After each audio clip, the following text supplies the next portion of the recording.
This is Tim Bryce with my column titled, The Media Industrial Complex. In 1961, President Dwight Eisenhower coined the expression the military industrial complex during his farewell address to the nation. In essence, it was used to warn of the alliance between the military and the massive defense industry supporting it. It is a recognition that war makes for good business, and such a cozy relationship encourages unending military conflicts to support the American economy. As big as the military-industrial complex is, a media-industrial complex has also emerged, which has a powerful influence on the direction of this country. Without American politics, the news media would be a mere shadow of itself.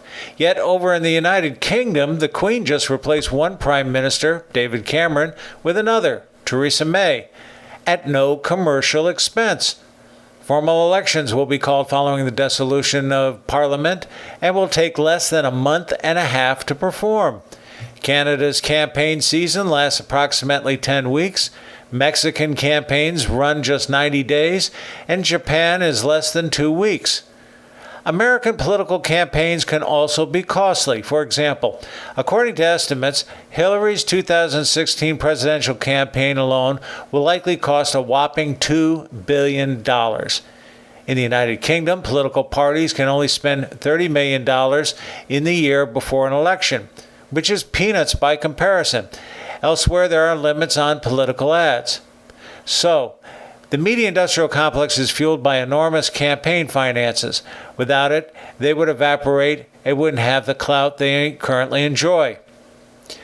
Some people naively believe the press represents the voice of the people. Not true. Prior to and including America's Revolutionary War, newspapers were always an organ of one political party or another. Like any corporation, news organizations are more in the business of making money as opposed to disseminating accurate and unbiased information. They are an integral member of the Washington Triad, which includes politicians, lobbyists, and the media. All three scratch each other's backs. It's not about what is best for the country, but how each party can profit from the others. This is what caused radio commentator Laura Ingraham at the recent Republican convention to admonish the mainstream media, "America is on to you." In the media's case, their responsibility is twofold: control the public by spinning the news, thereby framing elections, and protect selective politicians from scandal and wrongdoing, particularly those who support the triad. Outsiders who present a threat to the triad, such as Donald Trump, are viciously attacked. Although the presidential electoral cycle generates the most money during its 2-year cycle, even the off years involving congressional and local races generate substantial money for the media. We're not just talking about millions of dollars, but literally billions of dollars.